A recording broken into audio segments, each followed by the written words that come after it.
ጀዋር መሐመድ ፕሊዝ ይደብራል። እኔ ራሱ አፕሪሺየት አድርጌ ነበር። ውሸት አልወድም።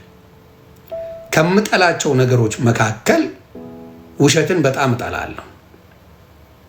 ጀዋር መሐመድ ኦሮሞን ግን እንደ ጉድ እየሸጡት ነው። የኦሮሞን ህዝብ ሁሉም ለግል ጥቅሙ ይጫወትበታል። በቃ የአዲስ አበባ ልጅ ወጪውን ከፍሎ በሚኒባስ ምናምን መሄድ ጀምሯል። በግል ታክሲዎች መሄድ ጀምሯል። የአዲስ አበባ መሮት የለውም እኮ ሳንቲም ባረ እኔ በጥንባት ከምሞት ብሎ በሌላ ከፍሎ ነው የሚሄደው። የትኛውን የአዲስ አበባ ልጅ ነው አነጻንላችሁ ከተማችሁን አጸዳንላችሁ የምትለው? መንገድ ላይ ስትጸዳዳ የምትውሉላ መንገድ ላይ በጣም ነው የምትደንቁት እኮ። አዲስ አበባን እየመጣ ነው ሁሉም እየመጣ ነው የሚላችሁ። እስቲ አትምጡ። ዱሜ ፌቨር እናንተም ወደ ክልላችሁ እኛም አዲስ አበባ እንሮዝ። እስቲ እንነጋገር በሱ። ይሄን ለሚሉት ነው በነገራችን ላይ ሰራንላችሁ እንዲያረግንላችሁ ለሚሉት ነው እንዴ። አዲስ አበባ ስልጣን ስትይዙ አይደል እንዴ ትንሽ ወዛችሁ እንኳን የሚመጣው? አንተዋወቅም እንዴ? ወዛችሁ እንኳን የሚመጣው አለባበስ ራሱ ሮሚ ተናግራለች። አንዳንድ እብድ ብትሆንም ወይኔ አለባበስ ጣላው ብላ አይደል እንደ እብድ የምታረገው?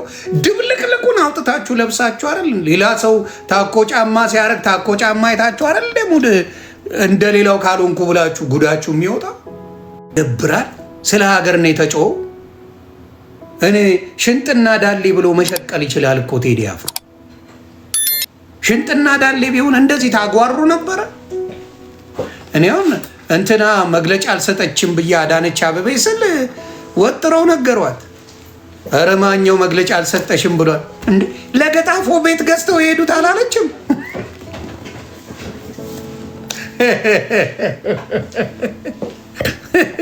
ኦኬ ላቭ ዩ ቱ። ለገጣፉ ቤት ገዝተው እኮ ሄደዋል። ለገጣፉ ከተማ ስላልሆነ ነው። ትርጉሙ ይግባችሁ። ቴዲ አፍሮ ስለሱ ቤት በአቅሙ ገዝቶ የሚሄድና ተፈናቅሎ የሚሄድ የተለያየ ነው። ኧረ ይግባችሁ ትርጉም። እነዚህ ነው ተመርቋል ኮሌጅ ባለስልጣን ምናምን ተብሎ የተቀመጡት። ቴዲ ያወራው ስለሱ ነው። ቴዲ አፍሮ ያወራው ስለሱ ነው፣ ስለ ራሱ ህይወት ምናምን ነው። ቴዲ አፍሮ እኮ አሜሪካን መግዛት ይችላል። በነገራችን ላይ አቅሙ አውሮፓን ቤት መግዛት ይችላል። የትም ሀገር ላይ መግዛት የሚችለው አቅም አለው ቴዲ አፍሮ። የትም ሀገር ላይ ቴዲ አፍሮ የተናገረው ስለ ህዝቡ ነው። ስለምንም ህይወቱ ሳያቅ ትንሽ መተዳደሪያውን ወስዳችሁ ሌላ ቦታ ስትወረውረው ያለውን ነገር ማየት ነው። የሚመጣውን ችግር ህዝቡን ያገናዘበ አይደለም። ፋብሪካ ቢሰራበት ኖሮ እኔ ቅሬታ የለኝም። እዛ ቦታ ላይ እነሱ ተፈናቅለው ፋብሪካ የሚሰራ ቢሆን እኔ አይገርመኝም። ምንም የሚደንቀኝ ነገር የለም፣ የሚከፋኝ ነገር የለም፣ እንዲሁም ኮምፕሌን የማደርገው ነገር የለም። ፋብሪካ አልተሰራ፣ አገርን የሚያለማ ነገር አልተሰራበትም።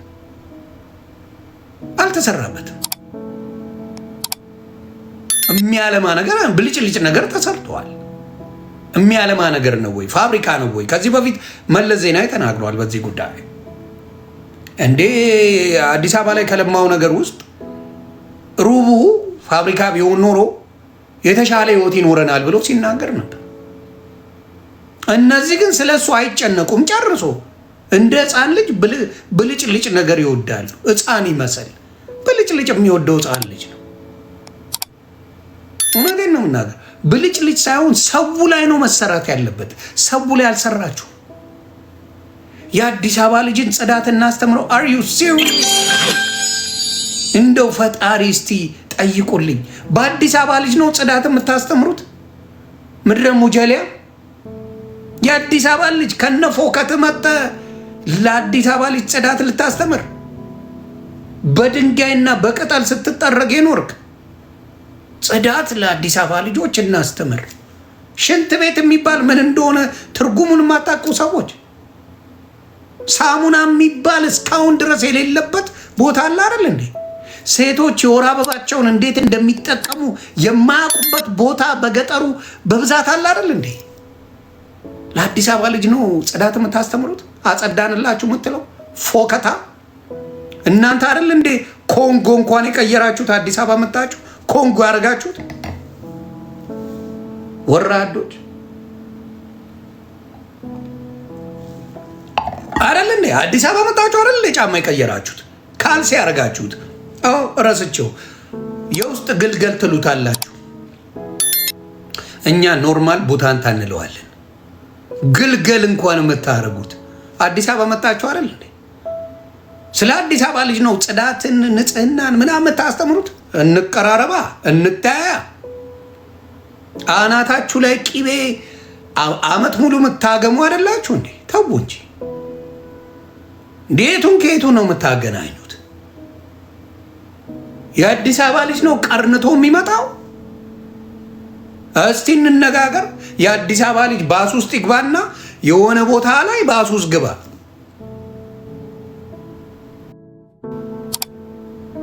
በቃ የአዲስ አበባ ልጅ ወጪውን ከፍሎ በሚኒባስ ምናምን መሄድ ጀምሯል።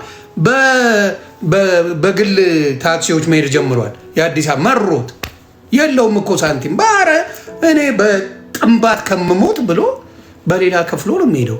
የትኛውን የአዲስ አበባ ልጅ ነው አነጻንላችሁ ከተማችሁን አጸዳንላችሁ የምትለው? መንገድ ላይ ስትጸዳዳ የምትውሉላ መንገድ ላይ በጣም ነው የምትደንቁት እኮ። አዲስ አበባን እየመጣ ነው ሁሉም እየመጣ ነው የሚላችሁ። እስቲ አትምጡ። ዱሜ ፌቨር እናንተም ወደ ክልላችሁ፣ እኛም አዲስ አበባ እንሮዝ። እስቲ እንነጋገር በሱ። ይሄን ለሚሉት ነው በነገራችን ላይ ሰራንላችሁ እንዲያረግንላችሁ ለሚሉት ነው እንዴ። አዲስ አበባ ስልጣን ስትይዙ አይደል እንዴ ትንሽ ወዛችሁ እንኳን የሚመጣው? አንተዋወቅም እንዴ?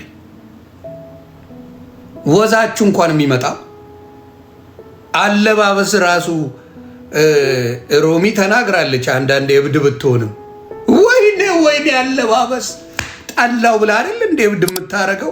ድብልቅልቁን አውጥታችሁ ለብሳችሁ አይደል? ሌላ ሰው ታኮ ጫማ ሲያረግ ታኮ ጫማ አይታችሁ አይደል እንዴ ሙድ እንደሌላው ካልሆንኩ ብላችሁ ጉዳችሁ የሚወጣ ሲያረጉት አይቶ ምድረ ኮንጓ። ኧረ እናውቃለን እኮ ዘጋኝ አለባበስ የተባላችሁ 3 አይነት መነጽር አይደል እዚህ ጋር የምታረጉት የነበረው። እንተዋወቃለን። እና ብዙ ጊዜ ችግሩ ምንድን ነው? መተን ሁሉም አዲስ አበባን አጸዳናት፣ አዲስ አበባ እንዲያረግናት።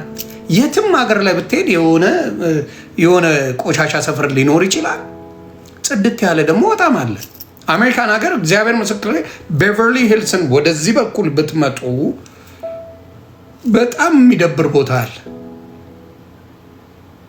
የትም ቦታ ላይ ብትሄዱ አሜሪካን ሀገር ኦክላንድ ብትሄዱ መፈጠራችሁን የምትጠሉበት ቦታ አለ። ይሄ አሜሪካ ነው ብላችሁ የምትደነግጡበት። የትም ስቴት ላይ ፖሊስ የማይገባበት ሰፈር አለ። አስቀያሚ ቦታዎች አሉ፣ ቆንጆም ቦታዎች አሉ። ተግባባ። በተለይ ኢስት ኤል ኤ ብትሄዱ በጣም ፖሊስ አይመጣም። ለምን አትሞትም? ድርሽ ኢስት ኦክላንድ ብትሄድ ማንም ድርሽ አይደለም። ኢስት ሳይዱ ፎር ሳም ሪዝን የትም ብትሄዱ አሜሪካን ሀገር የአሜሪካ ስቴት ላይ ኢስት ሳይድ ብዙ ጊዜ ጌቶ አለ። የትም ታንክ ዩ ቦሌ በሌ የትም ቦታ አለ። አሁንም የአዲስ አበባ ህዝብም ሆነ የኢትዮጵያ ህዝብ በፍቅር ተሳስቦ የኖረ ህዝብ ነው። ይህንን እናንተ በፖለቲካ ነው የምትነጣጥሉት። ምን ታረጉታላችሁ? እናንተ ሲያቅታችሁ ሄዳችሁ ዘራችሁ ላይ ነው የምትለጠፉት። ይሄ ነው የሚደብረኝ። ትንሽ ሞቅ ሲልላችሁ ደግሞ ምን ታረጋላችሁ? ከኛ በላይ ሰው የለም ግጠሙን ትላላችሁ። አሁን በኤርትራ ጉዳይ ስንቴ ፎከራችሁ? ኤርትራ በአሰብ ጉዳይ አንዴ አልፎከረችም። አንዴ ኢሳያስ አፈወርቂ አንዴም አልፎከረም። ስንቴ ይመጡና ሲያኮርፉ አሰብ የኛ ናት ይልላል መጥቶ። ለኢትዮጵያውያን አስቦ እኮ አይደለም፣ አስቦ ቢሆን ያስማማናል። አስቦ አይደለም። ልክ የሆነች ነገር ሲሆን ሳይፈልግ ከዛ ደግሞ ኦሮሞ ጋር ይገባል። እሬቻ ምናምን ይልና ያስጨዋል። እሬቻ ሃይማኖት ነው። የዛ ሃይማኖት ተከታይ ቢያከብረው ሌላው እንኳን ደስ ያላችሁ ቢል ምንም ችግር የለብኝም። ኢሬቻ የኦሮሞ ባህል ነው ብሎ ፖለቲካ አደረጉት። ምንም አያገናኘው። ፖለቲካ አድርጎ ማስፈራሪያ አይነት ጭውቴ ይጫወታል። ከዛ ደግሞ ወስዶ ኦሮሞን ይደቁሰዋል። ኦሮሞ እያለ ሙድ ይዝበታል። ፖለቲከኛን ማመን ቀብሮ ነው። ፖለቲከኛ ከወንበሩ ውጪ መስሚያው ጥጥ ነው። በተለይ የኢትዮጵያ ፖለቲከኞች አብዛኛው እንዳየሁት በተለይ ከዛኛው ከኢህአዴግ ዘግጦ ያየሁት ይሄ ነው። ኢትዮጵያ ላይ የትም ቦታ ላይ በሰላም በምሽት መሄድ አትችልም አትችልም።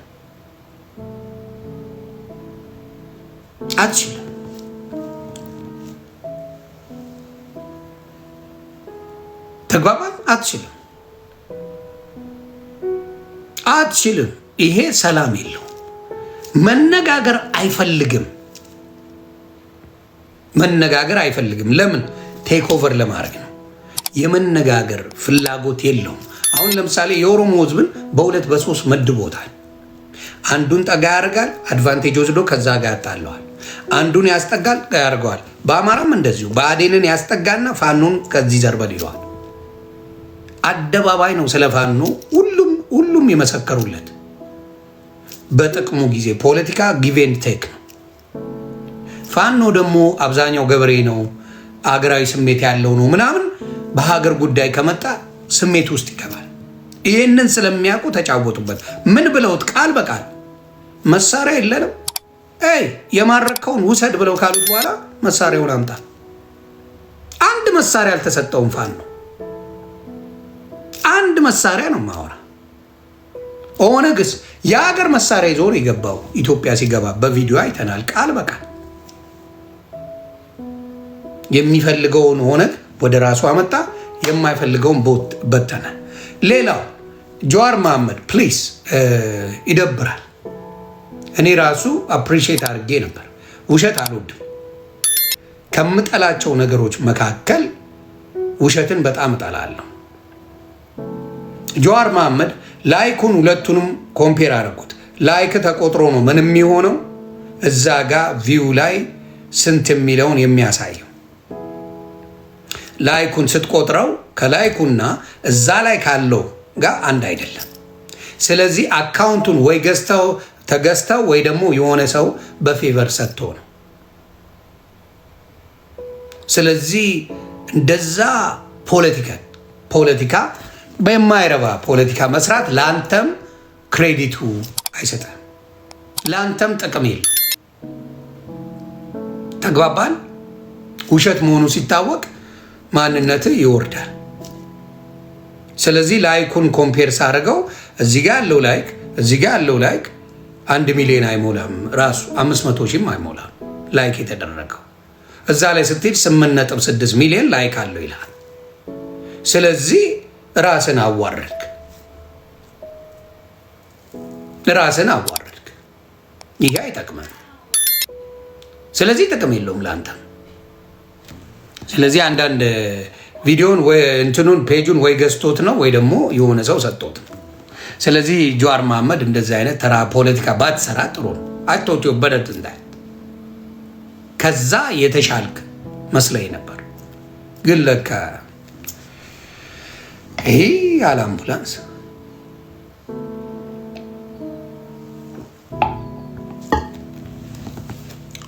ይደብራል። እንደዚህ ባይሆን ደስ ይለኝ። መብት ተቀባይ ያለ የሚወዱ የሚያከብሩ አሉ። ኦሮሞን ግን እንደ ጉድ እየሸጡት ነው። የኦሮሞን ሕዝብ ሁሉም ለግል ጥቅሙ ይጫወትበታል። ለምን እንደሆነ አይገባኝም። የኦሮሞን ሕዝብን ለግል ጥቅሙ ይጫወቱበታል። በቃ ይሄ ይደብራል። ስለዚህ ጀዋር መሐመድ ወጥተህ ስለ አካውንቱ የተገዛ ነው ወይም የሆነ ሰው ሰጥቷል፣ ሌሎቹን እንትኖች ላይኩን ፕራይቬት አድርገዋል። ሌሎቹን ቪዲዮዎች ላይኩ ያለው ለዛ ቪዲዮዎቹ ድሊት ቢደረጉ ኖሮ ጀዋር መሐመድ ቪዲዮዎቹ ድሊት ቢደረጉ ኖሮ ገስዋል ላይኩ አብሮ ይጠፋ ነበር። ቪዲዮዎቹ ድሊት አልተደረጉም። ምንድነው ያደረገው? የነበረውን ቪዲዮዎች ፕራይቬት ያደረጋቸው የእሱን 2 ቪዲዮዎች ለቀቀ። ከዛ በኋላ ላይኩን ስትደምሩት 1 ሚሊዮንም አይገባም ላይኩ። እሱ ግን 8.6 ሚሊዮን ይላል። ስለዚህ መጥቶ በ2 ሰዓት ውስጥ በሚሊዮን ታየው ምናምን ብሎ መበጥረቁ ጥቅም የለው። እንዲያውም ለአንተ ጥሩ ነው ብዬ የማስበው ፕሮግረስን ብታሳይ፣ ፕሮግረስን ቲክታክ ላይ መጣ ፕሮግረስን ያመጣኸውን ነገር በማሳየት ቢሆን ደስ ይለኛል።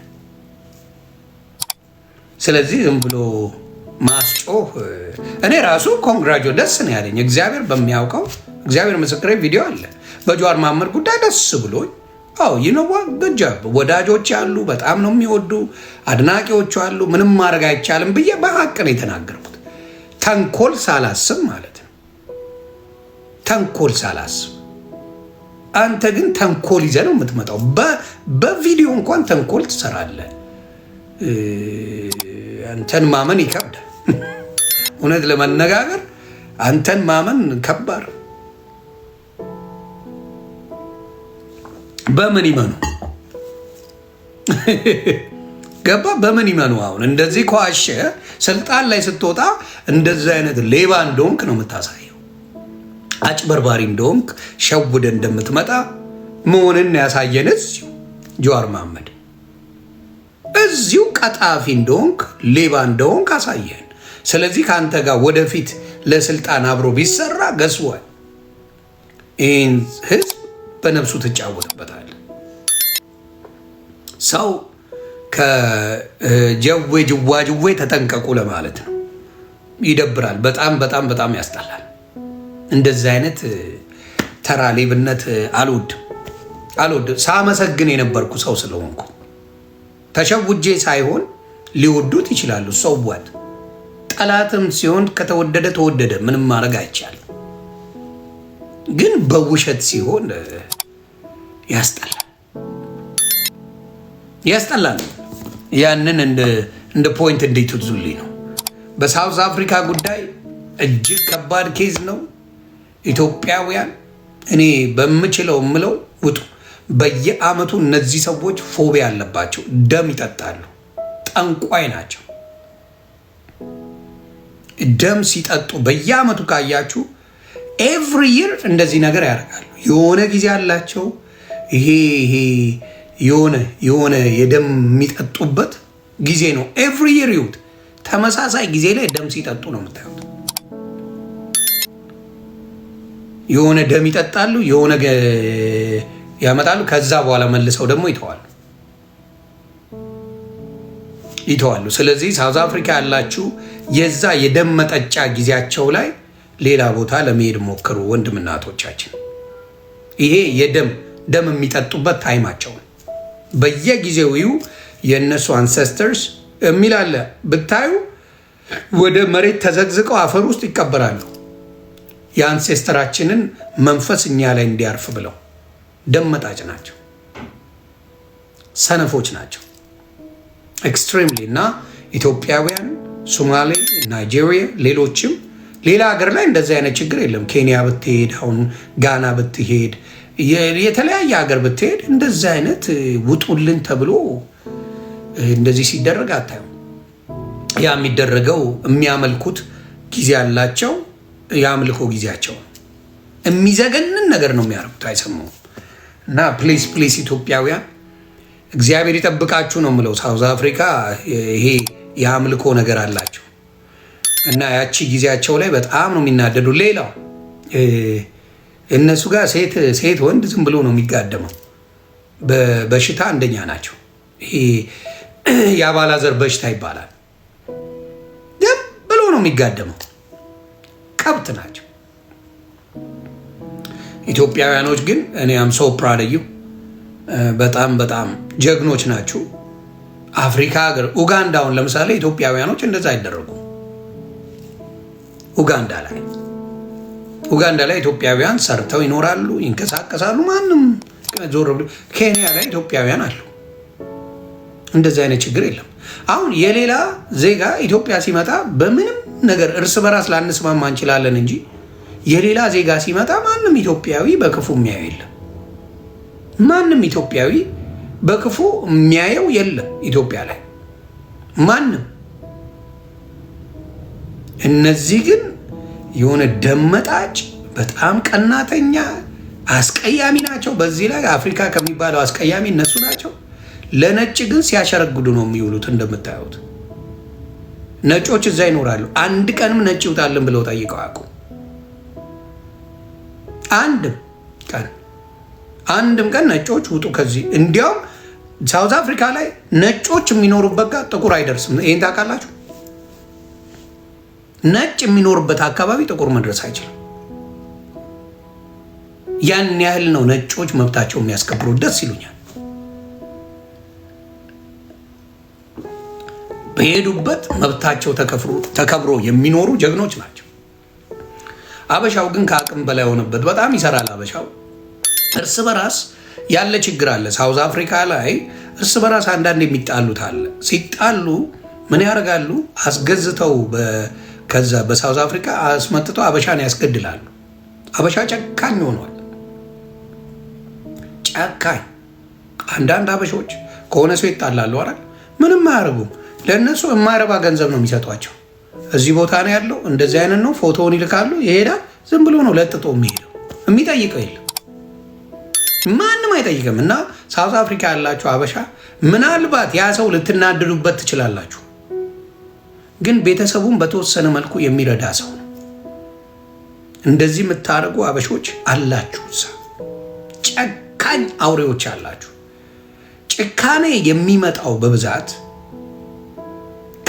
ከቅናት የሚመጣ መንፈስ ነው። ጭካኔ እና ቅናት አንድ አይነት ናቸው።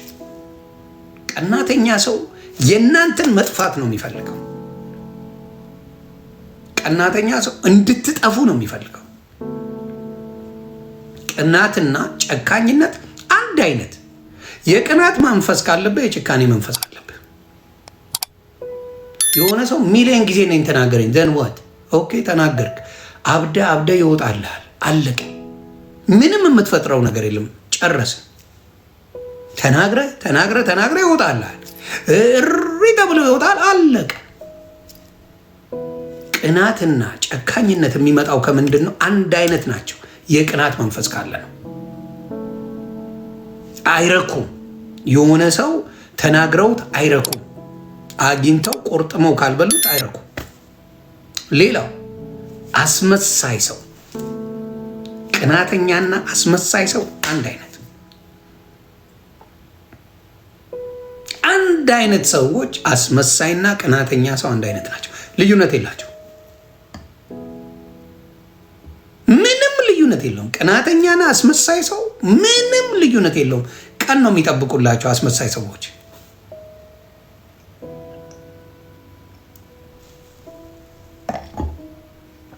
አስመሳይና ቅናተኛ ሰው ቀን ነው የሚጠብቁት።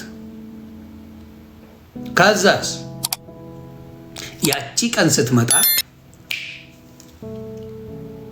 ይለበልቧቸዋል።